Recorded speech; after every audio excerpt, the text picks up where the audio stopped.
एक बार एक कवि हुआ करता था। उसकी माली हालत इतनी खराब हुई कि घर में खाने के लाले पड़ गए। इसी कारण उसने महल में जाकर राजा से मदद मांगने का फैसला किया।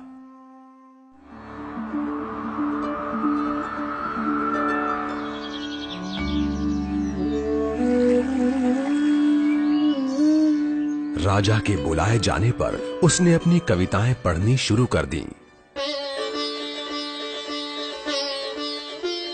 वाह वाह वाह वाह वाह वाह। राजा बहुत प्रसन्न हुआ और उसने कवि से अपना इनाम मांगने के लिए कहा। कवि ने मोहरों से सजे शतरंज की ओर इशारा करते हुए कहा, महाराज, अगर आप पहले खाने में चावल का एक दाना रखें और हर खाने के लिए उसे दुगना करते जाएं, तो मैं समझूंगा मुझे मेरा इनाम मिल गया। बस इतना ही? राजा ने पूछा। सिर्फ चावल का एक दाना और सोना नहीं? जी हाँ महाराज। तो फिर ऐसा ही हो। दरबारियों ने चावल के दाने रखने शुरू कर दिए। पहले खाने में 1, दूसरे में 2, तीसरे में 4, चौथे में 8।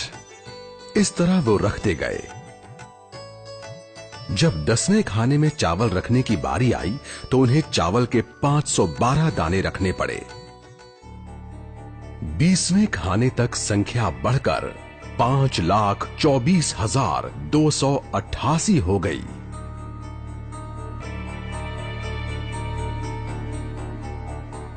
आधे हिस्से तक आते आते 32वें खाने में चावल के दानों की गिनती 214,74,83,648 हो गई। जल्द ही गिनती अरबों खरबों में बढ़ गई। आखिरकार अभागे राजा को अपना पूरा राजपाट उस चतुर कवि के हाथों सौंपना पड़ा। और इसकी शुरुआत चावल के सिर्फ एक दाने से हुई थी। कहानी की सीख, चक्रवृद्धि की ताकत को कम नहीं आंकना चाहिए।